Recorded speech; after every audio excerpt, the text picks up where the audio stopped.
Hello.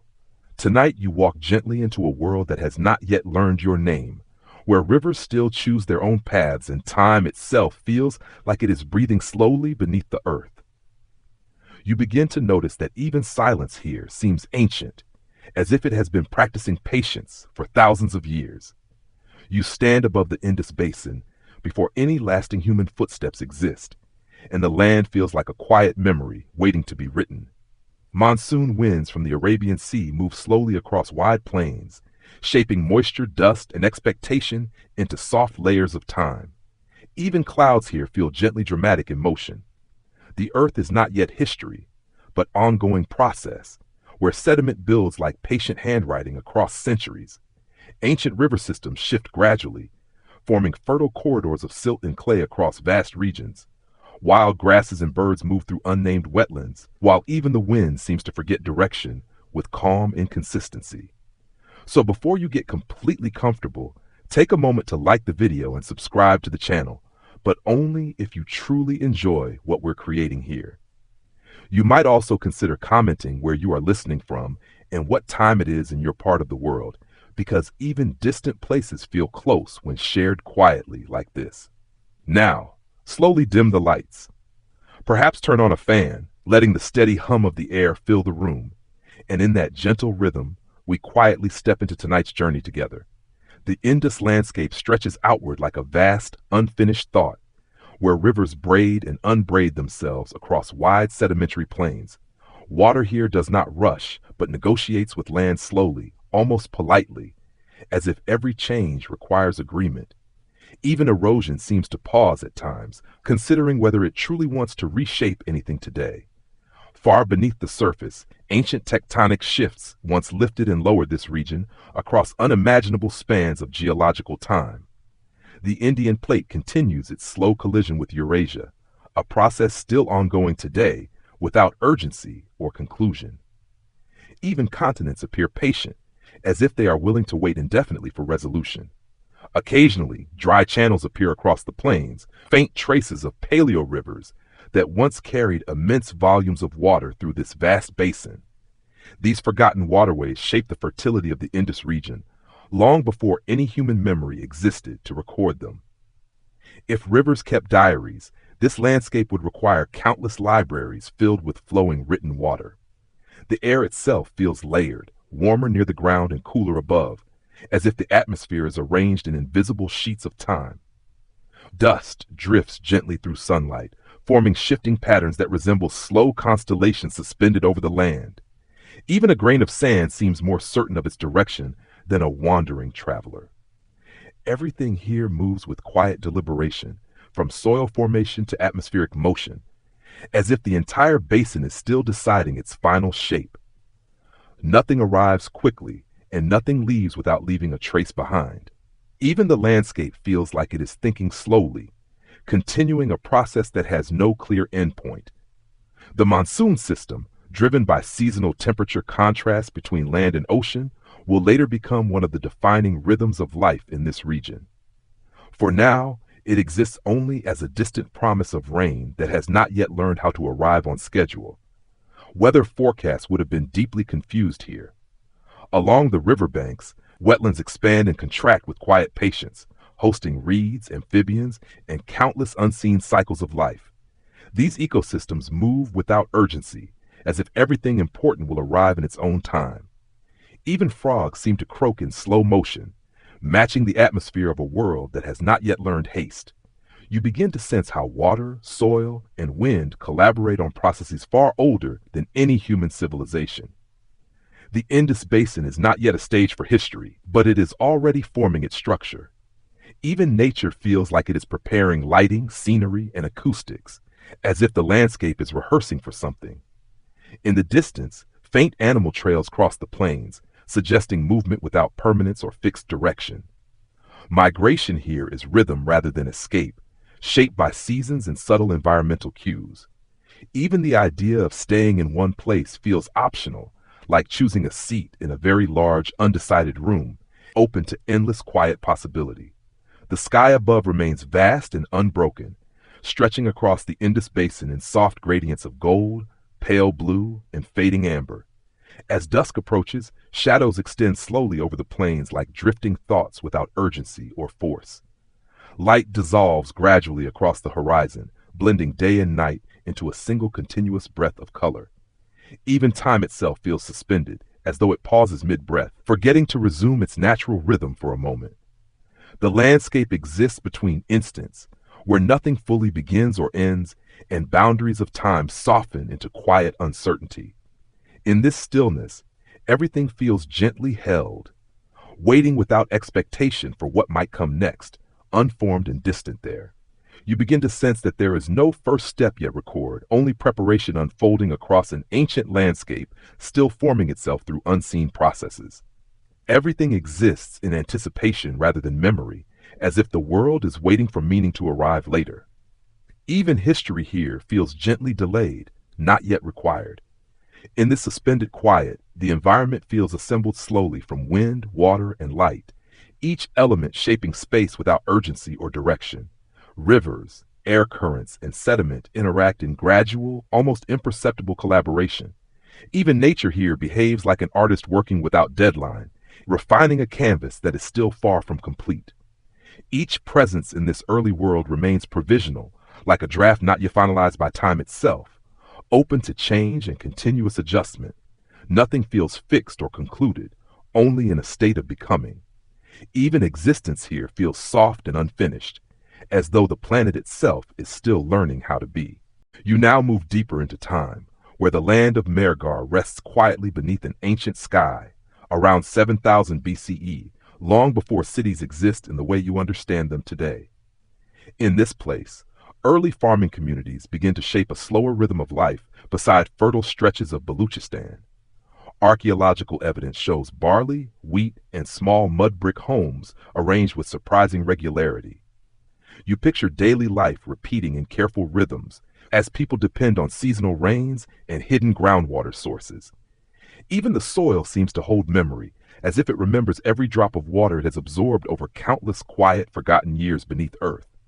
Life here does not feel rushed at all, and you start to imagine conversations unfolding slowly, almost waiting for the wind to allow them to begin. Smoke from cooking fires rises gently each evening into dry air, drifting without urgency. Somewhere nearby, a stone grinder turns quietly, becoming an early version of domestic kitchen technology. One of the most fascinating discoveries at Mergar is early dental care, where tiny flint tools were used to treat teeth over 9,000 years ago. It feels oddly familiar, as if ancient people also grew tired of pain in ordinary ways. Even history here carries humor, like curing toothaches long before anyone invented calendars. The surrounding landscape is a semi-arid plateau shaped by rugged terrain and distant mountain systems guiding wind and rainfall patterns. The air feels crisp and minimal, almost stripped of excess detail, as if nature preferred simplicity. Even clouds seem carefully rationed, appearing only when moisture becomes absolutely necessary for survival and seasonal balance. Survival depends on reading subtle environmental cues, especially changes in wind, soil, and sky. When rain arrives, it is brief but meaningful, quickly filling shallow channels and underground reserves.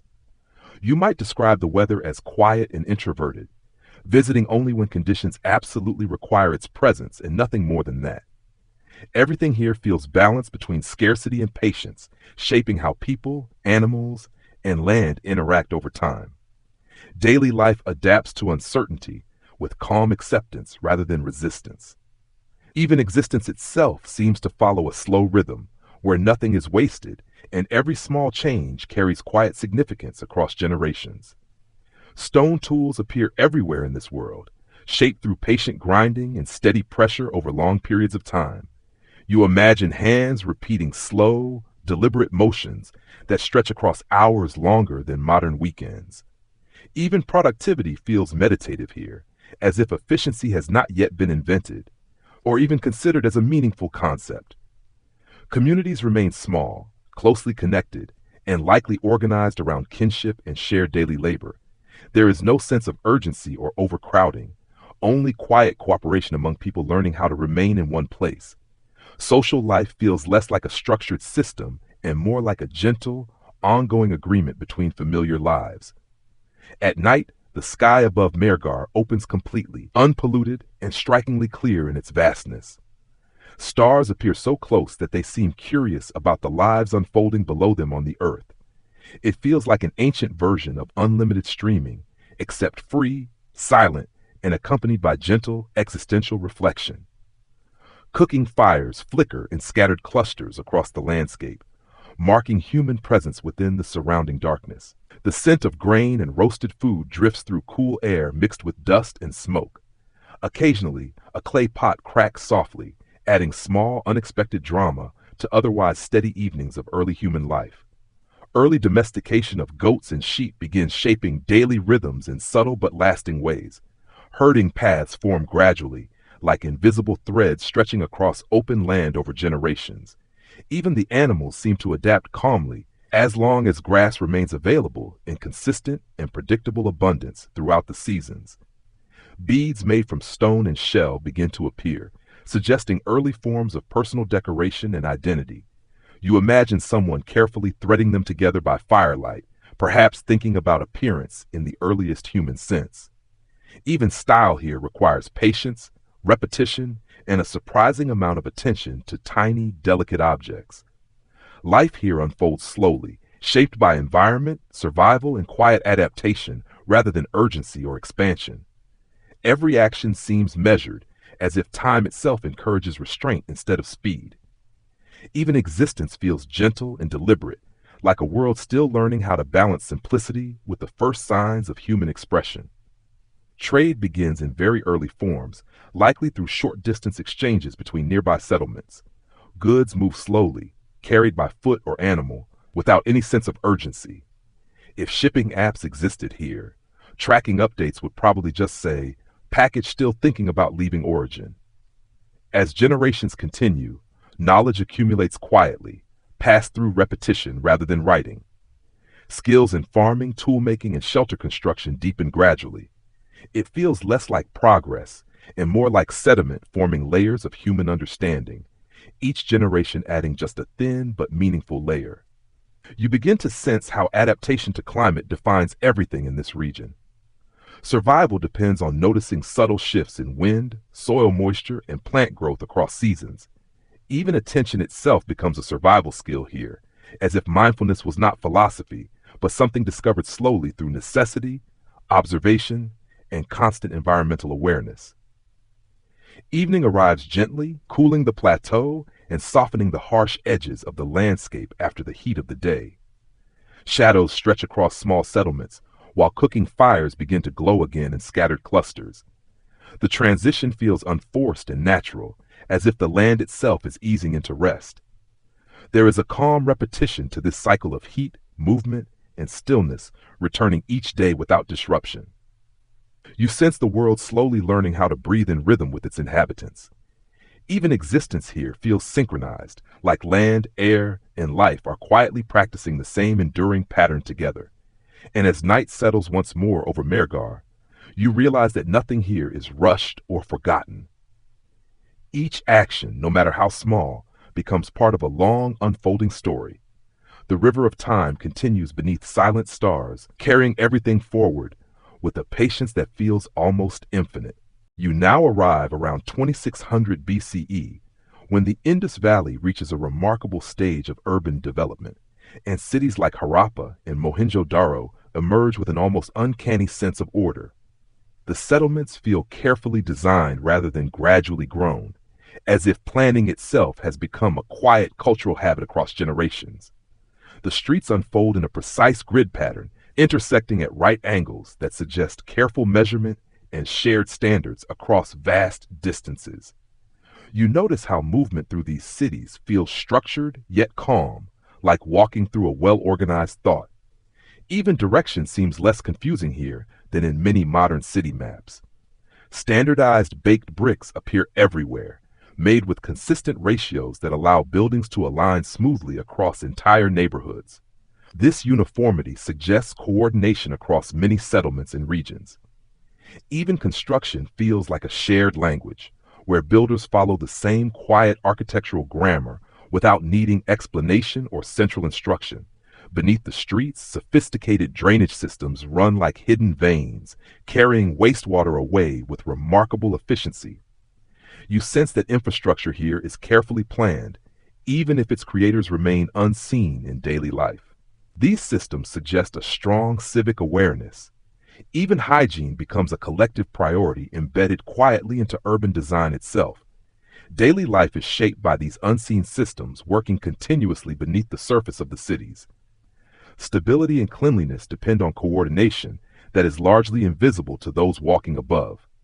Even the most ordinary routines rely on this hidden structure, as if the city is gently maintaining itself in silence. Bathing areas and wells appear frequently, showing that access to water is deeply integrated into urban planning across the Indus cities.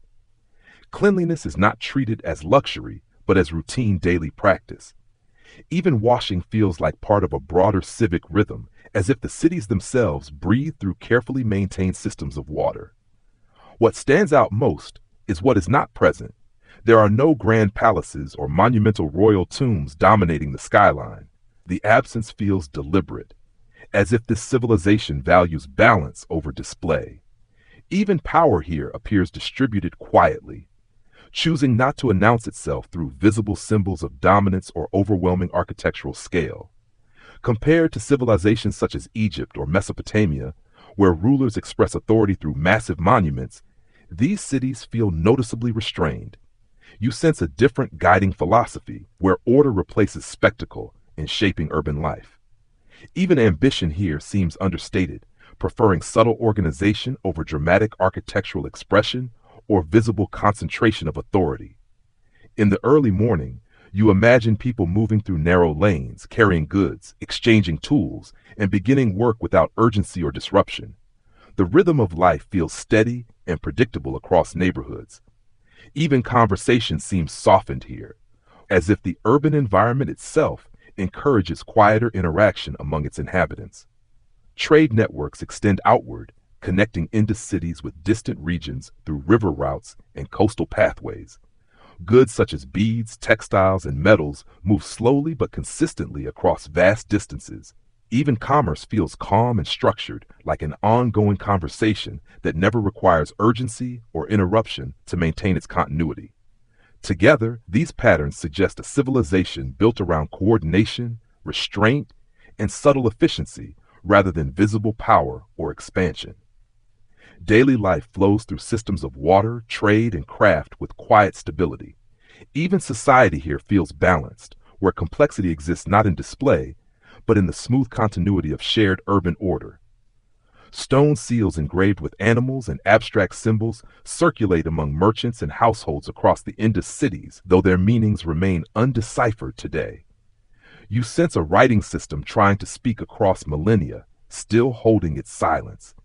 Even communication feels partially hidden, like a message time has preserved but never fully revealed or translated. Some researchers suggest the absence of grand monuments or elite tombs may indicate a relatively balanced social structure, though certainty remains elusive. You imagine a society where authority is expressed through systems rather than individuals.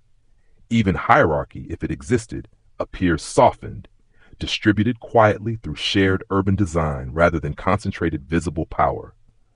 Artisans work with stone, shell, and metal, producing beads and ornaments that circulate through extensive trade networks. You picture workshops filled with steady, repetitive motion and patient craftsmanship. Even production feels meditative here, as if skill is shaped more by time and repetition than by urgency, competition, or individual display of mastery alone. Water management includes communal bathing spaces, suggesting both practical utility and possible ritual or social significance. You notice how architecture integrates water into daily life in multiple ways. Even bathing becomes a shared urban experience, carefully structured by design rather than improvised habit, reflecting an organized relationship between people and water systems. The Great Bath of Mohenjo-daro stands as a striking example, a large waterproof structure likely used for ceremonial or communal purposes. You imagine water filling its basin under controlled conditions, reflecting light across carefully constructed walls. Even architecture here seems designed to encourage reflection, stillness, and collective rather than individual spectacle. Large storage facilities in Harappa suggest organized collection and redistribution of agricultural surplus across urban populations. You sense careful planning behind food security and seasonal stability.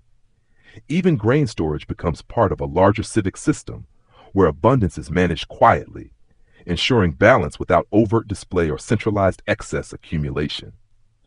A warm breeze moves across the Punjab plains, carrying dust and distant heat through open streets and structures. The atmosphere feels muted, yet alive, as if the city rests between cycles of activity and rest. Even wind here behaves gently, passing through without disturbing the underlying order of urban space.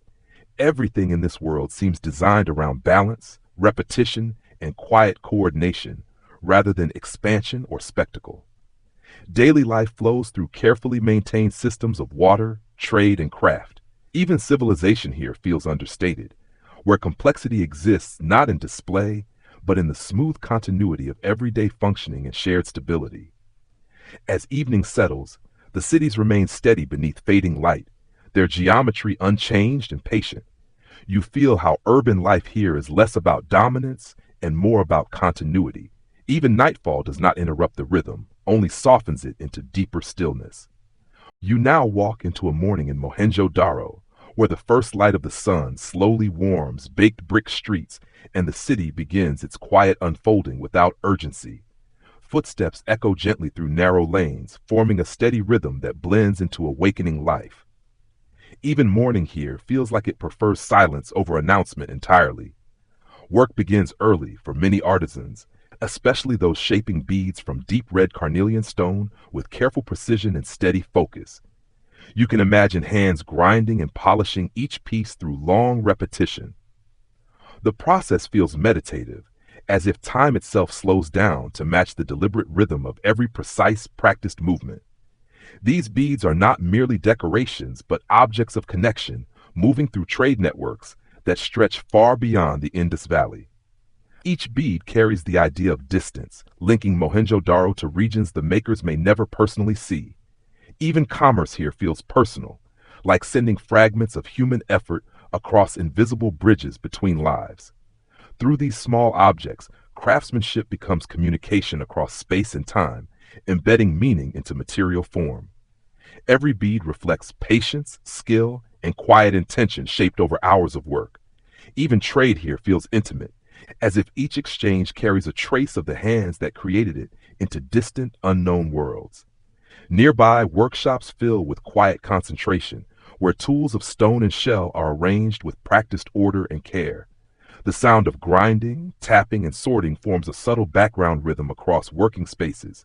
Even labor avoids chaos, preferring structured calm that makes productivity feel steady, almost gentle in its execution. Stone seals carved from steatite show animals such as bulls, elephants, and abstract symbols still not fully understood today. These small objects carry messages that remain undeciphered after thousands of years. You might think of them as ancient texts that never fully loaded, still waiting for meaning to complete their signal. Each seal appears carefully crafted, suggesting both practical and symbolic importance in trade and identity across distant regions. Communication here feels layered, combining imagery, meaning, and possible ritual significance within small objects. Even writing, if it is writing, seems to enjoy preserving its secrets rather than fully revealing them to modern understanding across time. Trade networks connect the Indus Valley to distant civilizations, including Mesopotamia, where records describe a land called Meluha.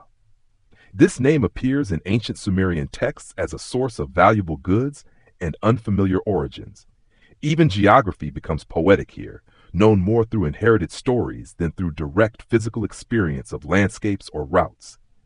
You imagine merchants traveling slowly along river routes and coastal pathways, carrying goods in small, carefully packed bundles. Journeys unfold over long seasons rather than days, shaped by patience and environmental rhythm. Even travel feels like a commitment to continuity, where movement matters more than immediate arrival, speed, or destination outcomes. Agricultural goods, textiles, beads, and metals move outward from Indus cities, forming a quiet but extensive web of exchange across regions. Each item represents hours of labor and shared knowledge embedded within material form. Even trade feels like an extension of daily work, rather than a separate or specialized economic activity entirely. Across these systems, production, movement, and exchange remain deeply connected within everyday life of the cities. Nothing feels isolated or purely transactional in modern terms. Even economy here behaves like an organic process, woven into survival, craft, and routine continuity across generations of people and communities living within the Indus world. In the streets, people move with steady familiarity, passing wells, workshops, and storage areas that quietly support the city's daily rhythm. Conversations remain brief, functional, and naturally woven into movement rather than interrupting it. Even social interaction feels designed to preserve the broader harmony of urban life, as if every gesture respects an unseen shared order. Water remains central to daily routines, drawn from wells and distributed through carefully planned systems across neighborhoods. Access to water shapes both time and spatial organization in everyday living patterns. Even hydration becomes part of a quiet civic discipline, embedded into routine without ceremony, excess, or disruption, reflecting a deeply coordinated approach to survival. Children may be seen in open courtyards, learning skills by watching and imitating adults in natural progression. There is no strict separation between learning and living, only gradual absorption of knowledge through daily experience. Even education feels like a slow inheritance shaped by observation, repetition, and continuous shared presence within the community. By midday, heat settles over the city, softening activity and slowing movement across streets, courtyards, and open spaces. Shadows shorten, and many pause within shaded areas or thick-walled homes to rest. Even rest feels integrated into architecture and environment, designed not as interruption, but as an essential part of survival rhythm. The carved seals and beads continue their journeys outward, while other goods remain within local circulation systems across the Indus cities. Everything moves steadily, but nothing rushes or exceeds necessity at any stage. Even exchange feels like part of an unspoken agreement between time, labor, environment, and natural limitation, shaping every interaction between people and goods. As the sun begins to descend, light turns warm and diffuse, stretching long shadows across the grid-like streets and courtyards of Mohenjo-daro. The city does not change its structure, only its tone, atmosphere, and perceived rhythm of life. Even evening becomes a gentle adjustment rather than a sudden or dramatic transition in daily experience. By dusk, Mohenjo-daro returns to a softer rhythm, where work slows and sounds gradually fade across neighborhoods and shared spaces. Lamps and fires glow faintly in doorways and courtyards, marking quiet human presence within the settling darkness. Even light here feels cautious, as if it avoids disturbing the balance of approaching night. And as night deepens over the Indus Valley, the daily rhythm continues quietly beneath a wide, star-filled sky that feels almost endless. Nothing here seems final or urgent, only a steady continuation that stretches gently through time. Even the city itself feels like it is breathing slowly, moving in calm cycles without ever needing to hurry or break its rhythm. You now move forward in time to around 1900 BCE, where the Indus Valley begins to experience a subtle but persistent shift in its natural balance. Climate changes unfold slowly through long cycles of reduced rainfall across generations. Even drought here feels patient, as if it avoids dramatic interruption and instead arrives with quiet persistence. Rivers that once carried steady flows begin to weaken or gradually shift course through long geological processes unfolding over extended periods of time. The Gagar-Hakra system shows clear signs of diminishing strength and seasonal inconsistency across regions. You can imagine water once moving confidently here, now reduced to faint traces across wide, abandoned channels stretching through landscapes. This transformation does not arrive like a single event, but like a fading memory dissolving into longer stretches of uncertainty and gradual loss. Landscapes rarely collapse suddenly. Instead, they loosen structure, stability, and reliability over extended time. Even rivers seem to hesitate before disappearing, as if unsure whether their journey has truly reached its final end.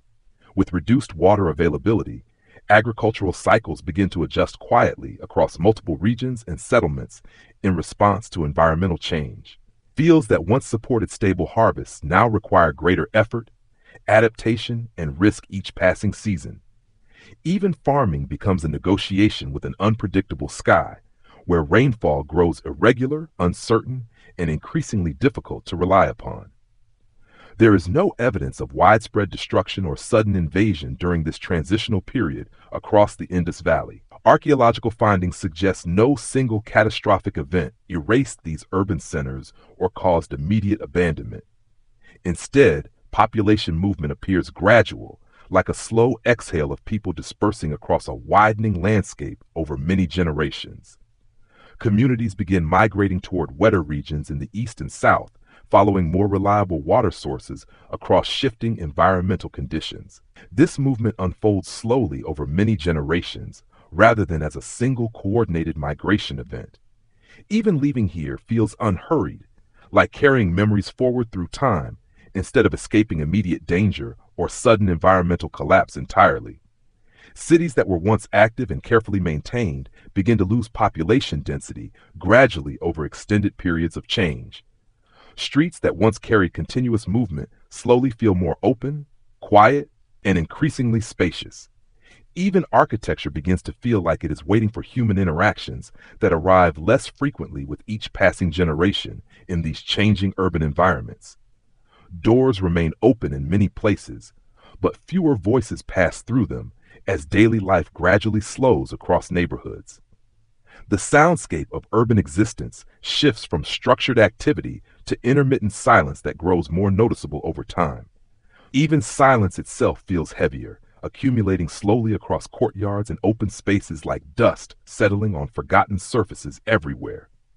Brick structures remain intact, resilient against time, weather, and environmental change, despite declining human presence within them. Buildings often outlast the vitality and movement of the communities that once animated their spaces. Even architectural permanence does not guarantee continuity of life, as physical structures endure, while human rhythms and daily presence gradually fade away.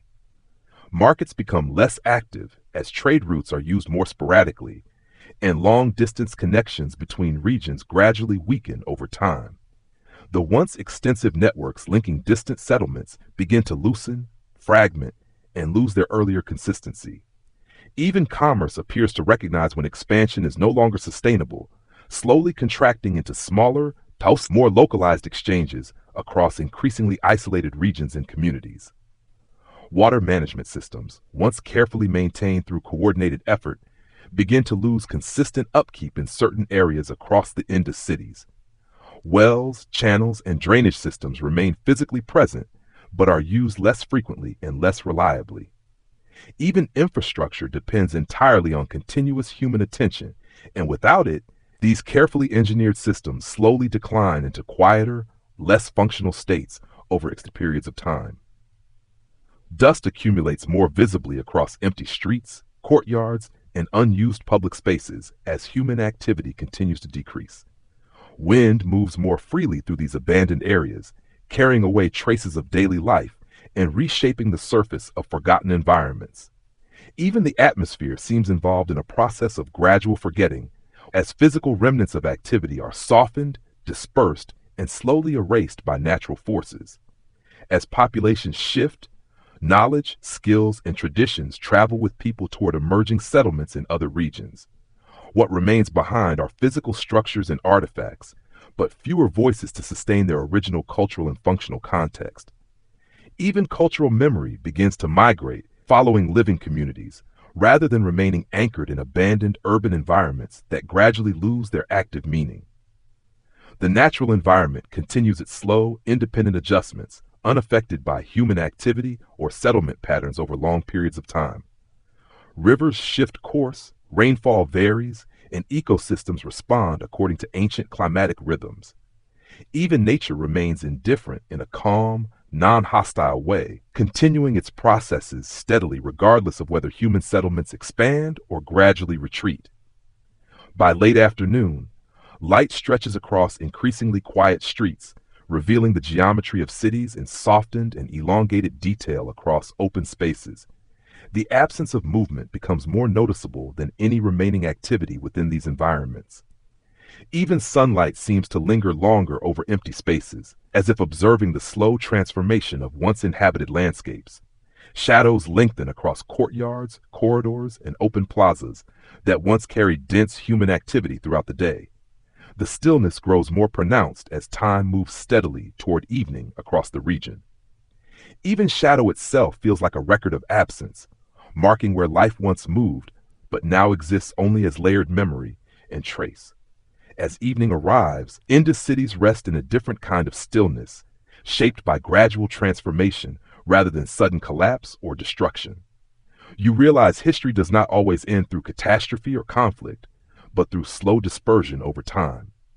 Sometimes it simply fades quietly, like wind moving across drying rivers, carrying everything into silence. In this final quiet, the landscape holds both presence and absence at once, as if remembering and forgetting happen simultaneously. Nothing feels entirely gone, yet nothing remains fully active or alive. Even time itself seems to slow here, dissolving distinctions between what was and what continues in a softer, continuous flow. You now follow the gradual movement of people as they respond to shifting water sources, where the Indus Valley no longer holds the same certainty it once did, across generations of lived experience.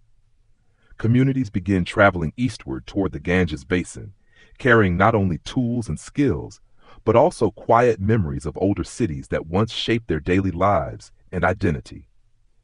This migration does not occur as a sudden departure, but as a long, unfolding process stretched across many generations and individual lifetimes across the Indus landscape. Families leave in small groups, following seasonal routes and familiar river paths that remain partially unchanged over time. Even travel here feels like continuity rather than disruption, as if life is simply adjusting its direction without ever fully stopping its underlying rhythm. Archaeological evidence suggests that the Indus cultural tradition does not disappear abruptly or through a single moment of collapse or destruction. Instead, it blends gradually into emerging social patterns across the wider Indian subcontinent over extended historical time. You begin to see history less as distinct endings and beginnings and more as overlapping layers that quietly accumulate, interact, and reshape one another across generations. In smaller settlements forming along fertile riverbanks, daily life continues with familiar practices that echo earlier Indus traditions in subtle ways. People still shape pottery with steady hands, weave textiles with repeating patterns, and maintain craft skills inherited across generations of lived experience. Even survival here feels like remembering, as if everyday labor carries fragments of older cities within its quiet, repetitive movements. The movement of knowledge becomes more important than the physical movement of cities, buildings, or large structures across changing landscapes. Techniques for farming, measuring, and organizing space travel quietly with migrating communities over time and distance. Even expertise seems to prefer relocation over extinction, as if skills themselves resist disappearance and instead follow people wherever they continue living and adapting. Some researchers suggest that later traditions in South Asia related to measurement systems, craft specialization, and urban organization may preserve subtle traces of Indus heritage across long historical development. These connections are often indirect and difficult to prove, yet they appear as faint signatures embedded within later cultural forms. Even when fragmented or incomplete, such patterns still hint at a deeper continuity beneath visible layers of historical change. You can imagine artisans continuing patterns learned from earlier generations, even as surrounding environments, materials, and tools gradually transform over time. A potter shaping clay may not consciously think of ancient Harappa or Mohenjo-daro while working. Even so, the form of each vessel carries echoes of older hands, turning design itself into a quiet, persistent, and almost invisible form of cultural memory. In these new environments, agriculture adapts once again to river systems that behave differently from those of the ancient Indus Valley.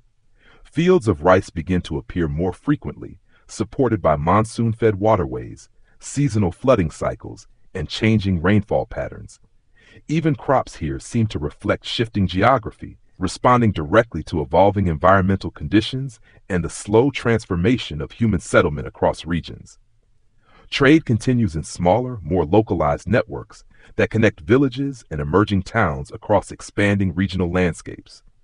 Goods move along river routes and overland paths that gradually replace older Indus corridors of exchange and communication.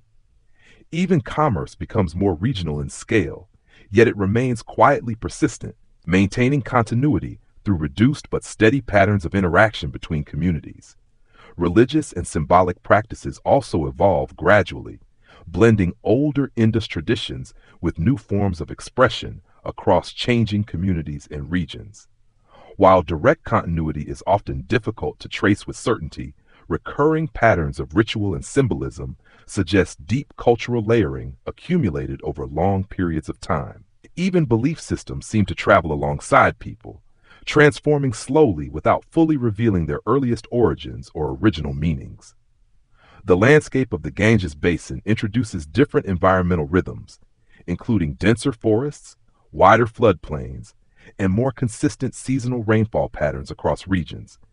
Communities adjust to these contrasts with patience, observation, and careful adaptation over many generations of lived experience. Even adaptation here feels like a quiet conversation between memory and necessity, shaped equally by surrounding environment and inherited cultural knowledge passed through time. You begin to sense how cultural identity does not disappear, but instead transforms through continuous movement, migration, and gradual historical change. What once belonged to urban Indus cities becomes integrated into rural life, woven into everyday routines, labor, and shared practices. Even change here behaves gently and continuously, without dramatic breaks, allowing continuity to persist beneath shifting forms of settlement across vast landscapes. As generations pass, the memory of Indus cities becomes less a lived experience and more an inherited impression carried forward through time. Stories may still circulate within communities, but often without precise geographic reference or detailed historical context. Even memory becomes softened and distant, like a river slowly losing awareness of its original source while still continuing its flow forward. The physical remnants of earlier Indus cities remain behind in the western regions, slowly buried beneath layers of soil, sediment, and accumulated time over many centuries. Meanwhile, life continues elsewhere, carrying forward fragments of older knowledge into new settlements and emerging communities. Even abandonment feels incomplete here, as if nothing is ever fully left behind or entirely erased from existence in a final sense. By late afternoon, you imagine fields in the eastern regions swaying under monsoon winds, filled with steady movement, labor, and quiet seasonal agricultural activity. The connection between old western cities and these newer regions is not visible to the eye, yet it persists through subtle cultural and material continuities across generations. Even wind seems to travel across unseen histories, linking places that no longer directly interact. As evening settles across these migrating communities, you understand that civilization has not ended, but redistributed itself across wider landscapes. It moves like water, finding new channels, carrying fragments of its past forward into new environments. Even history, in this form, refuses to remain still, choosing instead to continue quietly in changing places. You now move into a quieter layer of time, where the great cities of the Indus Valley no longer stand in sunlight, but instead rest beneath slowly accumulating earth. Over centuries and then millennia, wind-blown dust, river silt, and natural sediment gradually cover what were once active streets and neighborhoods. Even burial here feels patient, as if the land itself takes its time to forget what it once supported. The process is not sudden, but continuous and unbroken, like a soft closing of pages in a book that no longer has readers nearby to continue the unfolding story. Floodplains shift gradually, rivers overflow in seasonal cycles, and soil steadily rises over abandoned structures across centuries. Even disappearance here feels methodical and deliberate, as if nature is carefully filing away its own records without urgency, disruption, or any sense of finality. What remains above ground eventually becomes unremarkable terrain, blending seamlessly into surrounding plains without obvious signs of what lies beneath. Fields grow, animals graze, and people live their lives entirely unaware of the vast world resting quietly below their feet. Even memory here becomes geological in nature, hidden deep within accumulated layers of earth rather than preserved in conscious awareness, oral tradition, or cultural recognition across generations. In later centuries, local inhabitants sometimes encounter baked bricks while digging fields, wells, or agricultural plots during everyday labor. These objects appear unusual, yet not necessarily meaningful in any historical or cultural sense at first glance.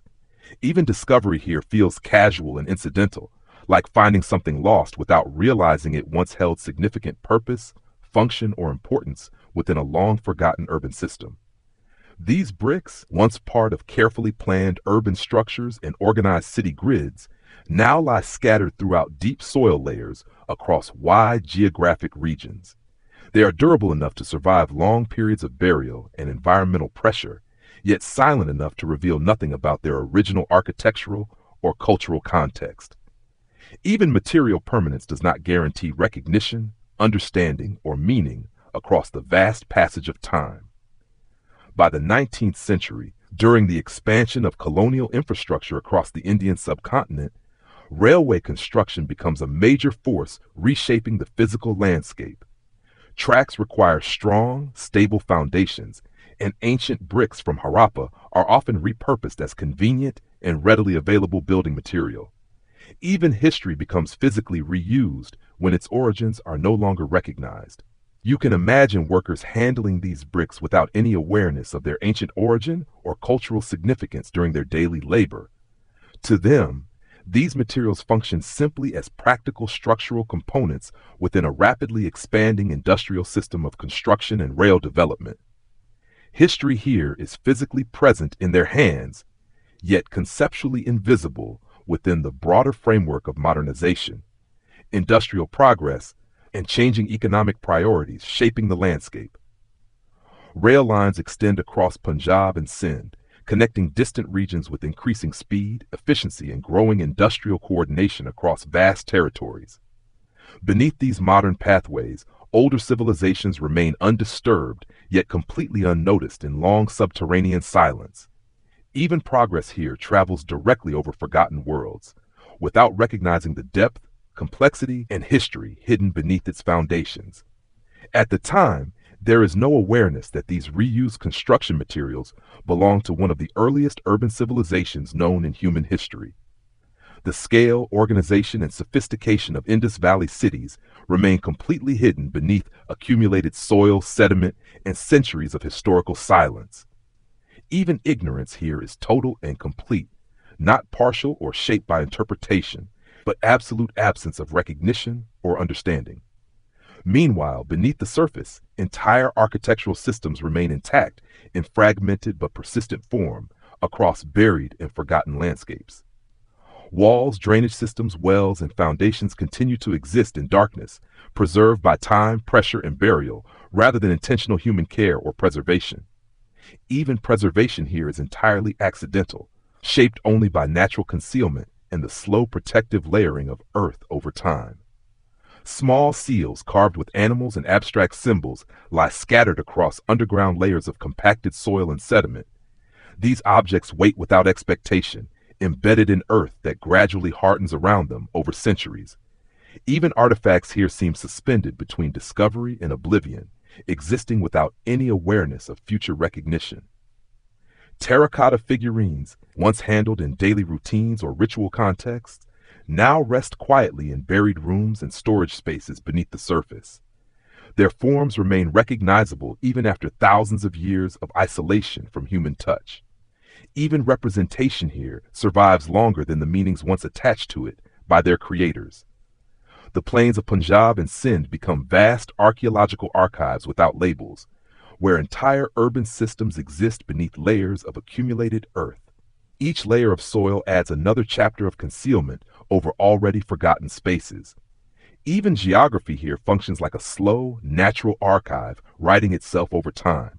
There is no sound beneath the surface, only pressure, moisture, and the continuous movement of time acting upon human remains and structures. The silence is not emptiness but density, formed from centuries of accumulation and compression. Even silence here feels physical, as if it has weight and substance. Above ground, life continues without interruption, shaped by changing political, environmental, and cultural conditions unfolding across long stretches of historical time. People farm, travel, build, and carry out daily routines entirely unaware of what lies directly beneath their feet. Even physical proximity does not guarantee awareness of the deep past below, as surface life and buried history remain separated by layers of earth and time. As decades gradually turn into centuries, the memory of these ancient cities fades completely from living tradition and collective cultural awareness. They become stories without precise locations or places without surviving narratives to anchor them in memory. Even forgetting here becomes total and complete, leaving no partial trace within cultural understanding, as if the past dissolves entirely into silence and absence. And yet, beneath the earth of Punjab and Sindh, the Indus cities remain preserved in their long, silent burial, waiting without awareness for eventual rediscovery. They do not disappear so much as pause in time, suspended in darkness and geological stillness. Even history here continues silently, underground, beneath everything that moves above. You now enter the early 20th century, when the silence buried beneath the earth begins to shift again, not through natural erosion, but through deliberate human curiosity.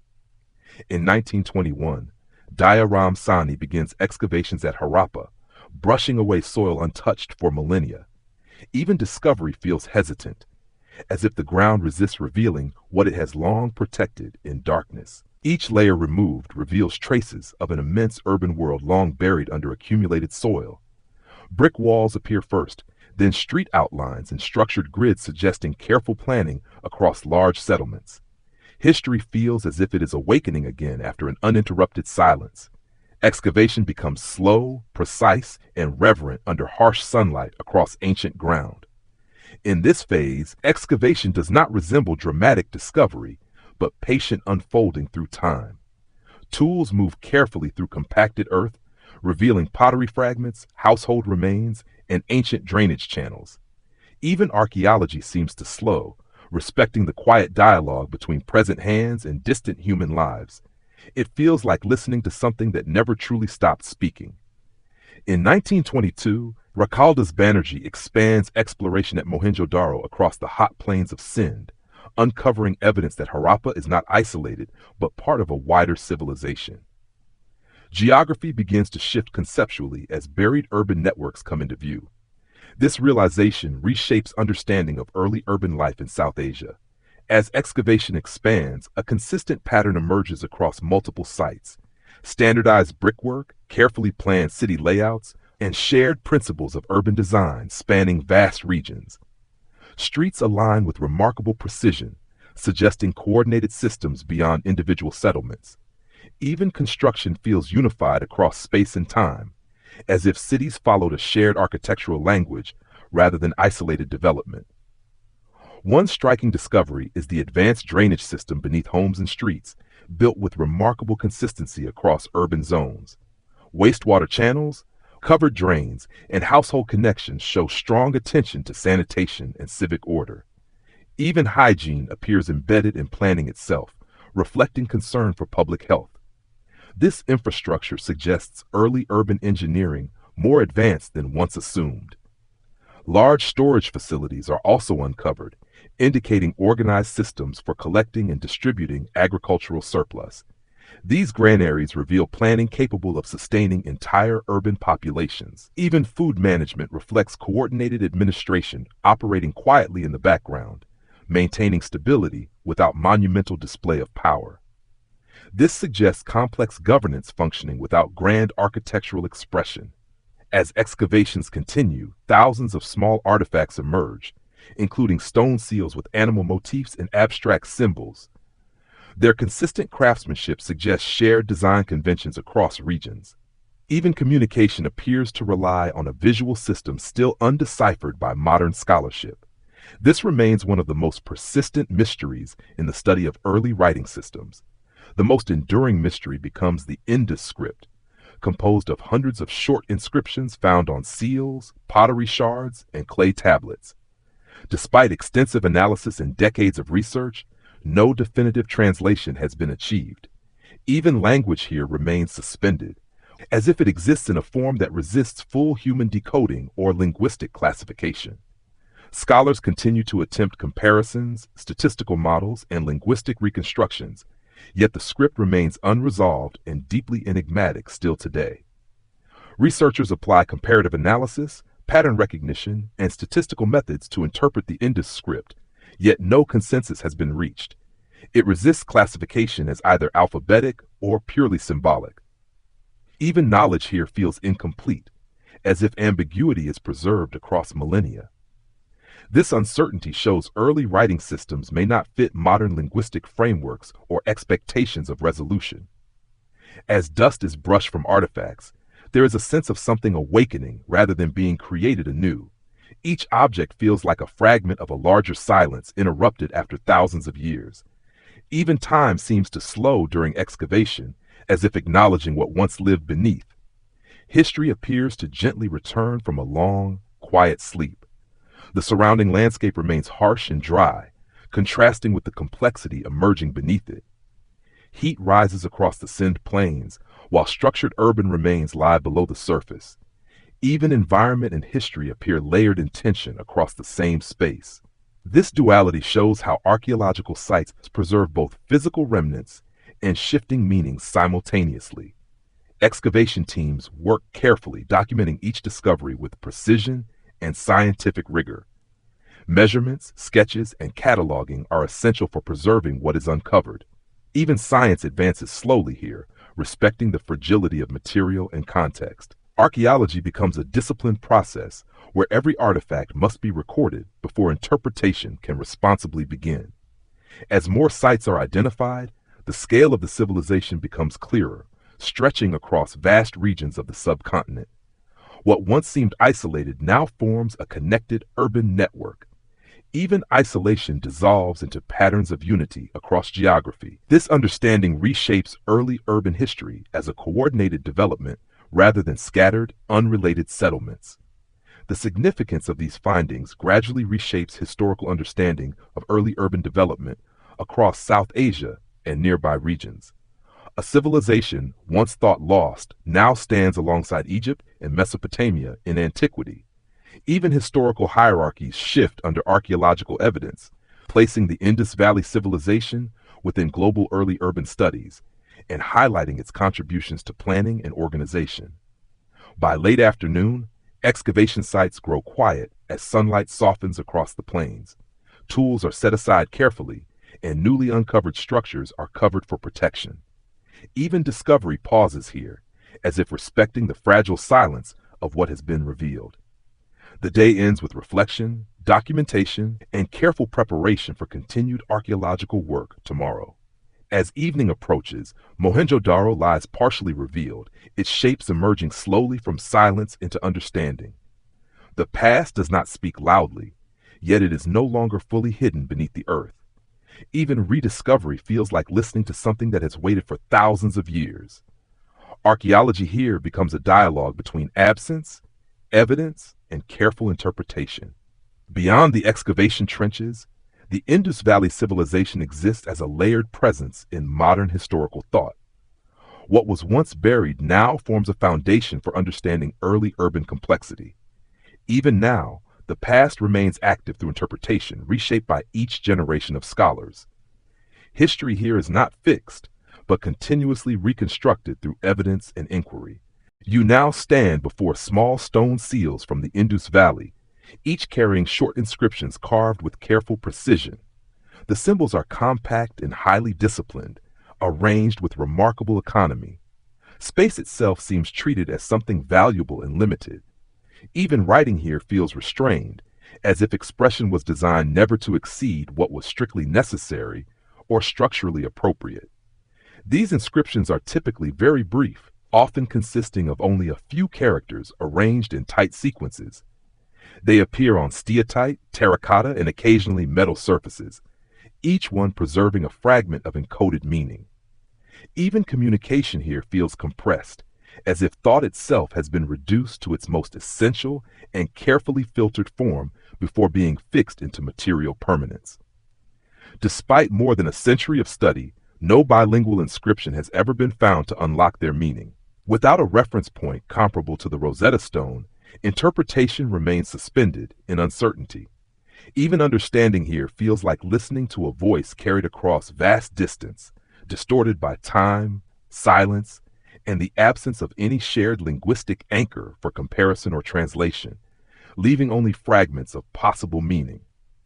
Scholars continue to debate the nature of the Indus script. Some argue it represents a fully developed writing system capable of complex expression and administration. Others suggest it may function more as symbolic notation used for trade or ritual. Even academic certainty here remains divided, with no consensus strong enough to close interpretation or settle classification. The number of known symbols is relatively large, yet each inscription is usually very short. This combination makes it difficult to identify stable grammatical structures. Even linguistic analysis here struggles to find repetition patterns that would confirm syntax, as if the system itself resists being organized into familiar linguistic frameworks or predictable structural rules. Statistical studies attempt to detect recurring sequences, directional flows, and structural regularities within the inscriptions. Some results suggest possible syntactic behavior, while others remain inconclusive. Even data here seems hesitant, offering patterns that never fully stabilize into certainty or definitive interpretation, despite increasingly sophisticated computational methods applied across decades of research. The absence of long texts, literature, or bilingual records deepens the mystery further. Without extended narratives, contextual interpretation remains limited and fragmented. Even storytelling here appears absent, leaving behind only isolated expressions scattered across seals and tablets, each one hinting at communication without ever forming a continuous or recoverable discourse across time. You begin to sense how unusual it is for such an advanced urban civilization to leave so little readable language behind. Cities, infrastructure, and artifacts remain clearly visible, yet their direct voice is missing. Even presence here feels paradoxically silent, as if the civilization built itself carefully without intending to speak across millennia or leave a fully accessible linguistic record behind. This silence gives the Indus Valley a unique position in human history, distinct from civilizations like Mesopotamia and Egypt, where extensive written records survive. In those regions, language acts as a bridge across time and memory. Here, that bridge appears incomplete. Even comparison highlights absence more than similarity, shaping interpretation through what is missing rather than what remains preserved. Some researchers propose the script may encode multiple languages or represent a non-linguistic symbolic system entirely. Others argue for lost linguistic families with no surviving descendants in modern language trees.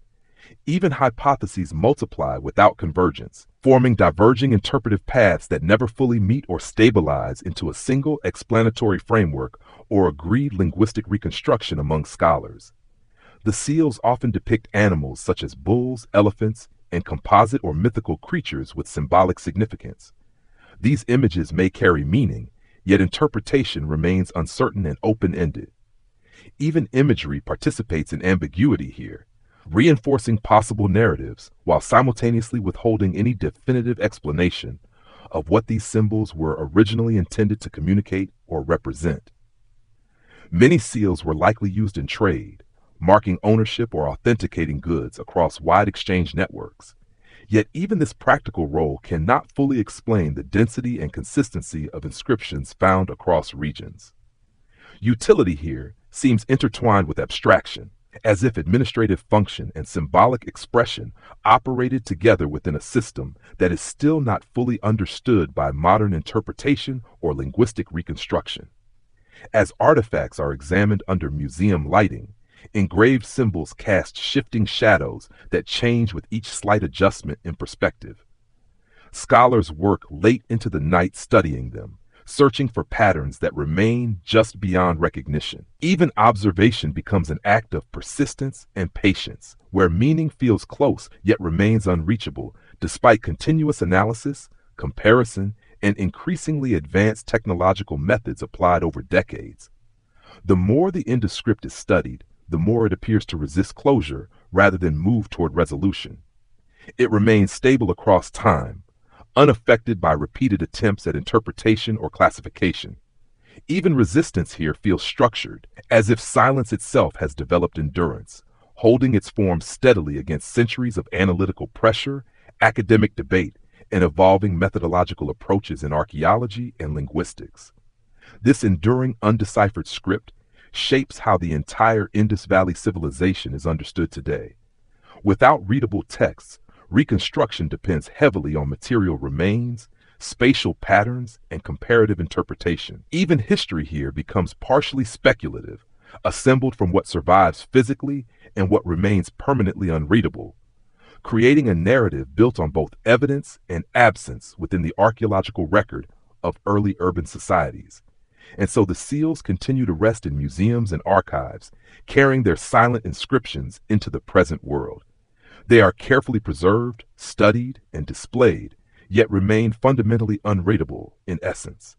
Even preservation cannot unlock meaning here, only ensure survival of form, while the original message remains suspended beyond translation, interpretation, or definitive linguistic recovery across time. At night, inside museum halls, soft yellow lighting settles over rows of small artifacts arranged in quiet order. Beyond the glass, the world continues speaking in many languages, yet these objects remain motionless and silent. Even silence here feels complete and enduring, as though it has chosen permanence over interpretation, continuing unchanged under the steady, patient gaze of passing time itself now and still here. We move beyond the visible lifespan of the Indus cities into a slower, more diffuse understanding of history, where endings are never clearly marked and beginnings are never fully separate. Time itself feels less like a straight line and more like a wide, overlapping field of influence, where layers of experience coexist.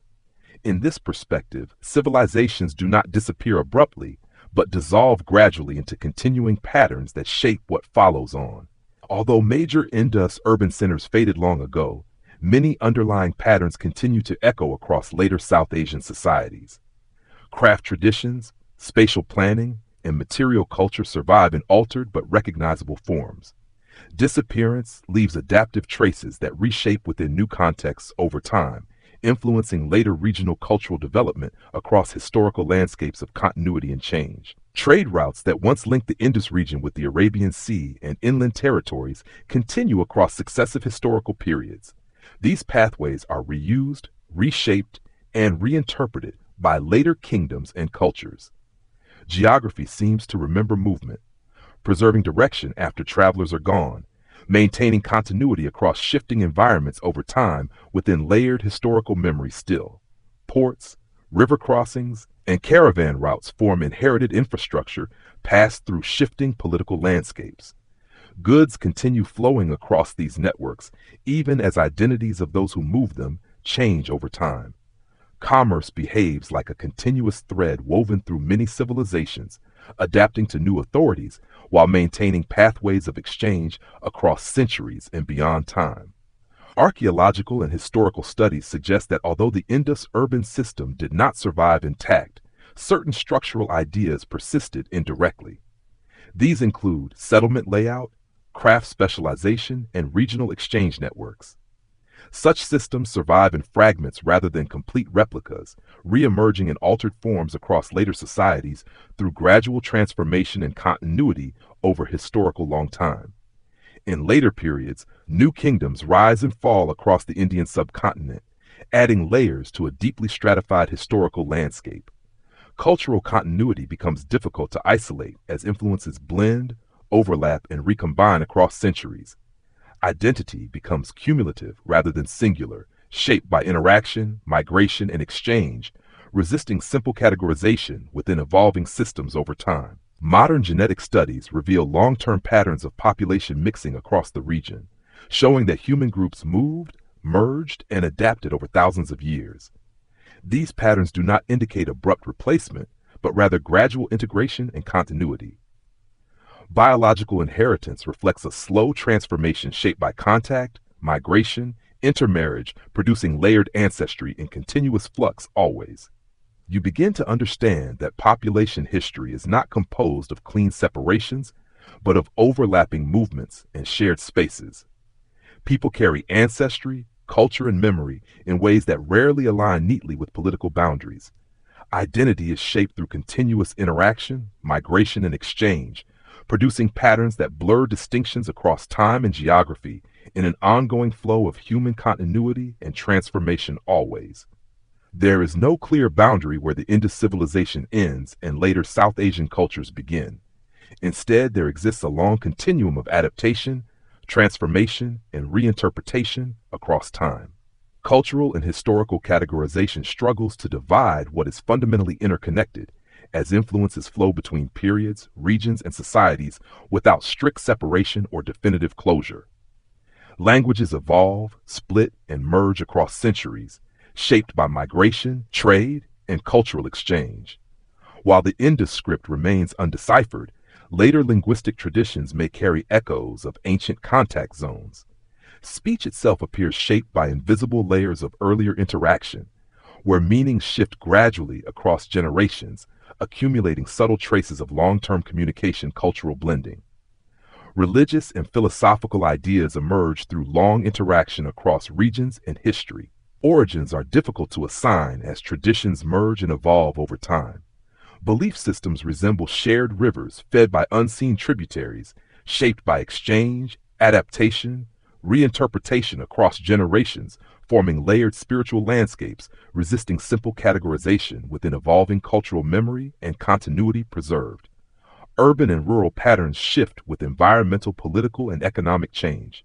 Beneath transformation, regional tendencies persist in settlement organization and resource use. Space seems to remember earlier configurations, preserving traces of past structure despite continuous adaptation and redevelopment across time and social conditions, reflecting continuity and spatial memory within evolving landscapes over extended time. The Indus River continues flowing through evolving landscape as quiet witness to centuries of transformation. Its course shifts subtly over time, yet presence remains constant across changing civilizations and environments. Nature becomes stabilizing thread, maintaining continuity through geological and historical disruption as societies rise, transform, and dissolve along its banks, symbolizing deep, long continuity.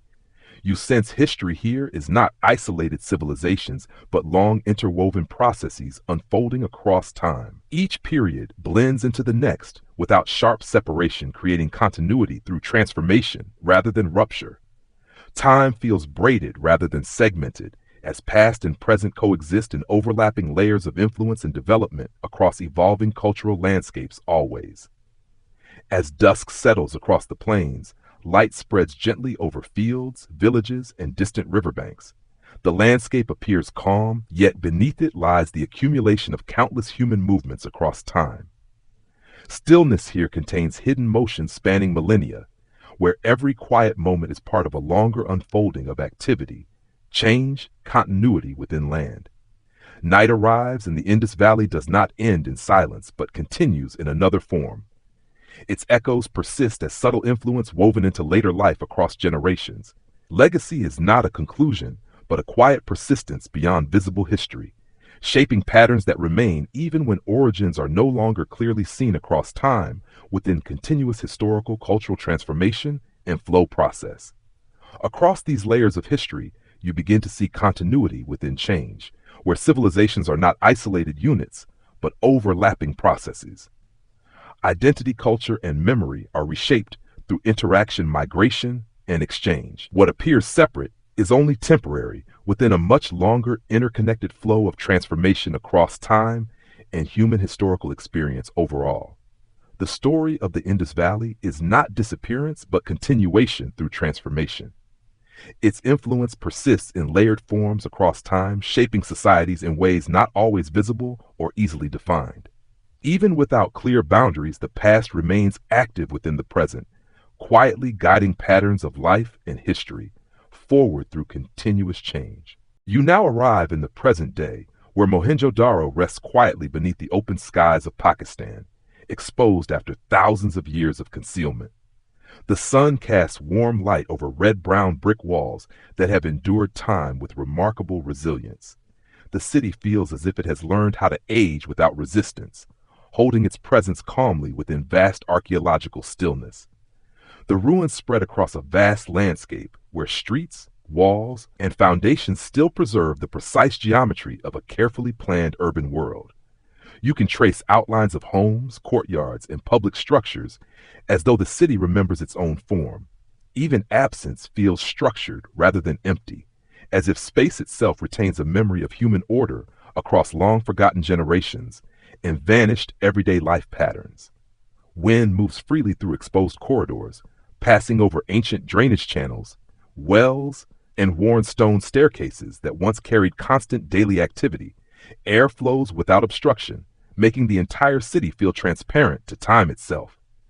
Even wind seems like a returning visitor, drifting gently through spaces that once held continuous human rhythm, now transformed into quiet architectural echoes of a civilization that has long since faded into history.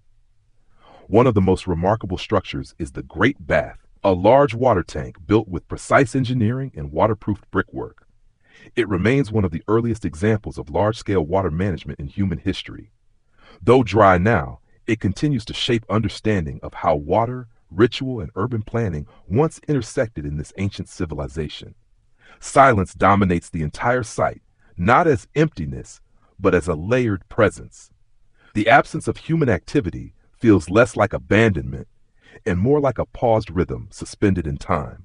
Even silence becomes architectural, forming an invisible structure that frames every stone, corridor, and open space within the ancient city's enduring spatial memory. In 1980, Mohenjo-daro was officially inscribed as a UNESCO World Heritage Site, acknowledging its outstanding universal value and the fragile condition of its surviving structures. This designation strengthened international commitment to protect and manage the site through coordinated conservation programs, funding, and research. Even protection itself becomes part of an ongoing dialogue between modern preservation efforts and the ancient urban remains, where history and conservation continuously interact to safeguard this irreplaceable archaeological landscape for future generations. Conservation work continues as environmental forces such as salinity, erosion, and temperature changes gradually affect exposed structures. Specialists carefully monitor and stabilize fragile brickwork to prevent further deterioration. Even preservation requires constant negotiation with nature, where human effort and environmental pressure remain in delicate balance across the slow passage of archaeological time and weathered material history. Archaeologists study the site layer by layer, documenting each discovery with careful precision. Excavation is slow and deliberate to avoid disturbing what time has preserved. Even research moves cautiously, as if speaking softly to the past, ensuring that each fragment is understood within its context before being separated from the long silence that surrounds it. Every fragment of pottery, seal, or tool adds another piece to understanding this ancient civilization. Yet many questions remain unanswered, especially regarding language and social structure.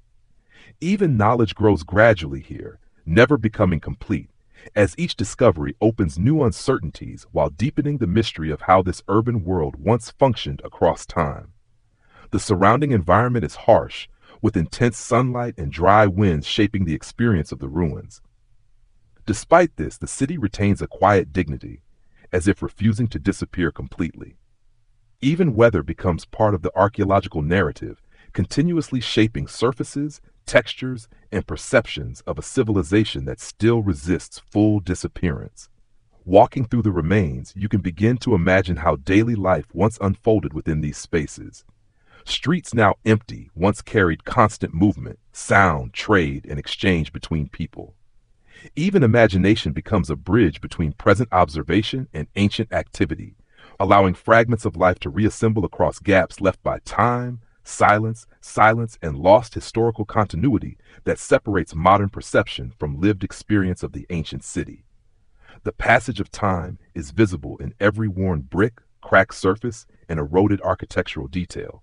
Yet the underlying order of the city remains recognizable, resisting complete dissolution despite centuries of exposure. Even decay preserves form rather than erasing it entirely, revealing how structure can outlast function while still carrying traces of design, intention, and human planning across long stretches of environmental and historical change through time. As the sun lowers, shadows stretch across the ruins, gradually softening the geometry of ancient streets and walls. Light filters across weathered surfaces, highlighting both structure and absence in equal measure. Even evening feels like a slow restoration of stillness, where shifting illumination briefly reunites fragments of space into a calm visual rhythm shaped by time, silence, and architectural memory that lingers across the landscape. Visitors move quietly along designated paths, often speaking in low tones as they observe the site. The atmosphere encourages reflection rather than distraction. Even human presence adapts naturally to silence, becoming part of the landscape rather than interrupting it, as modern life temporarily aligns with the deep stillness of ancient spatial order. Archaeological interpretation continues to evolve as new findings emerge from careful excavation. Each layer reveals additional complexity in urban planning, trade, and daily life. Even understanding remains provisional, shaped by limited evidence and ongoing discovery, reminding us that knowledge of the past is always incomplete and continuously refined through careful scientific observation.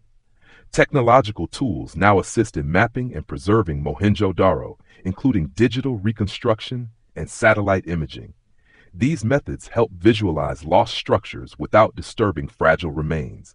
Even technology becomes a mediator between present and past, translating silence into form while preserving the integrity of what time has left behind in fragile archaeological balance. As twilight settles over Mohenjo-daro, the city returns to profound stillness. It does not feel abandoned, only resting beneath the weight of time.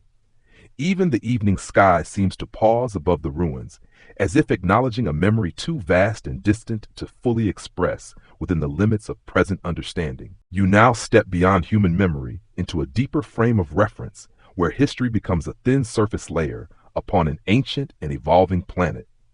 Across vast geological time, the Indus Valley Civilization appears as a brief ripple within Earth's continuity.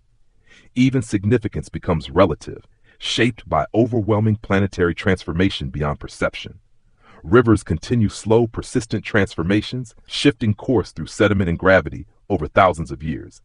Channels that once supported cities dry, migrate, or dissolve into new pathways.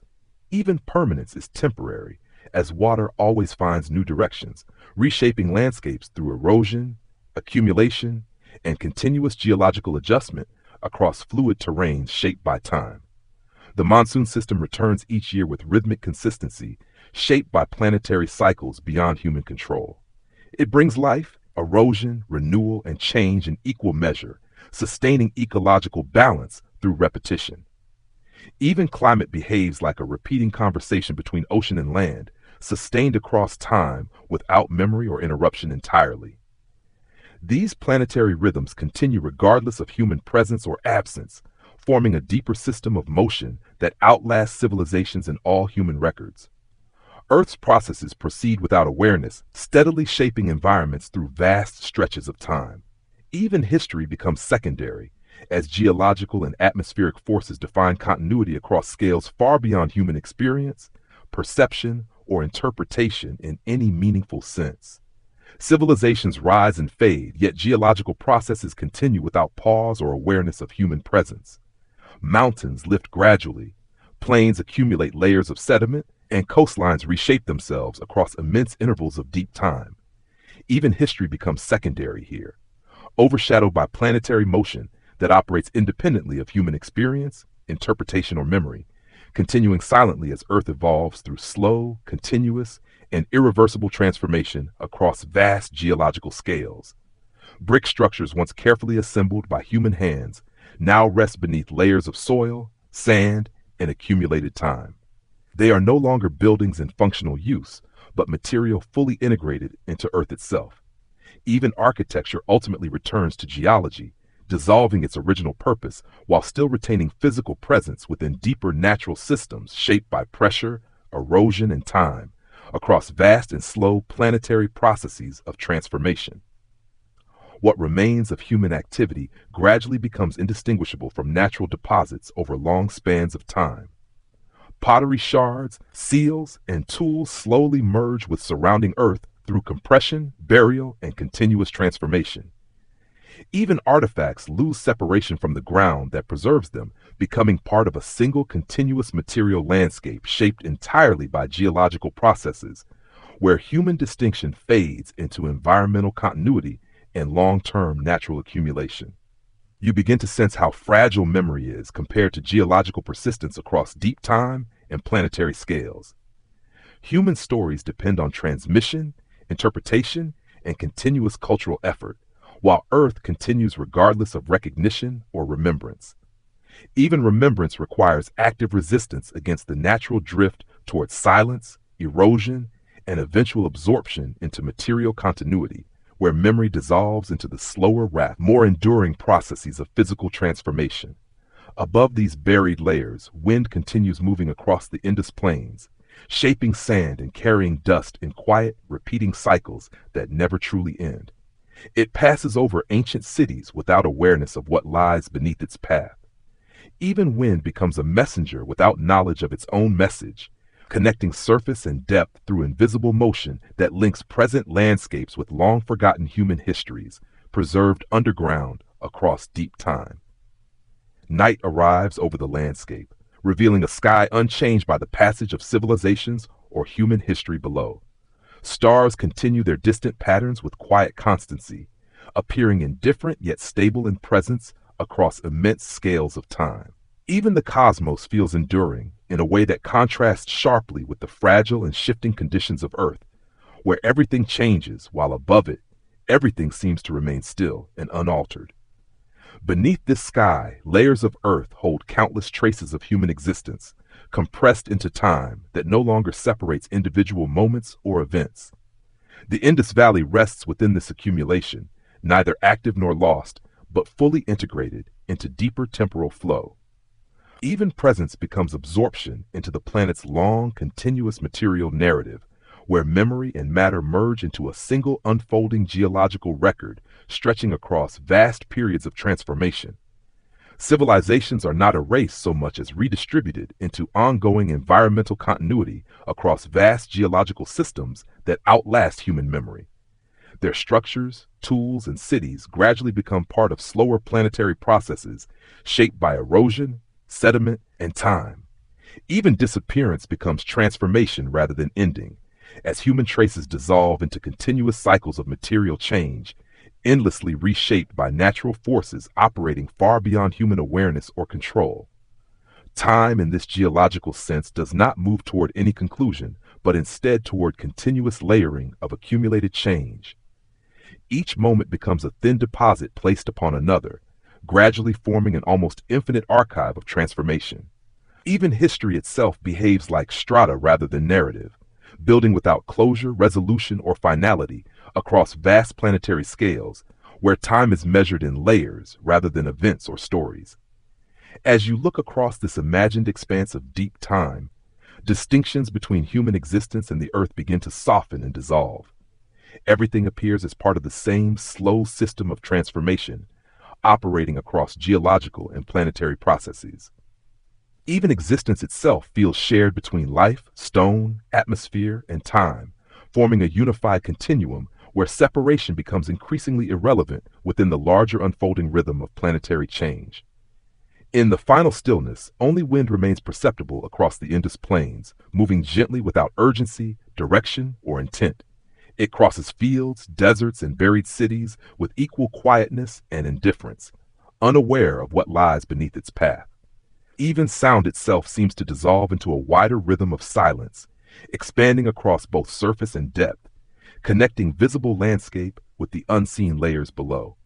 And so the journey comes to rest not at an ending, but within continuity itself, where separation no longer applies in any meaningful form. The Indus Valley remains not as memory alone, but as part of Earth's ongoing transformation through time. Even closure becomes gentle dissolution, like breath returning slowly to still air, merging presence, absence, and deep geological continuity into one ongoing process.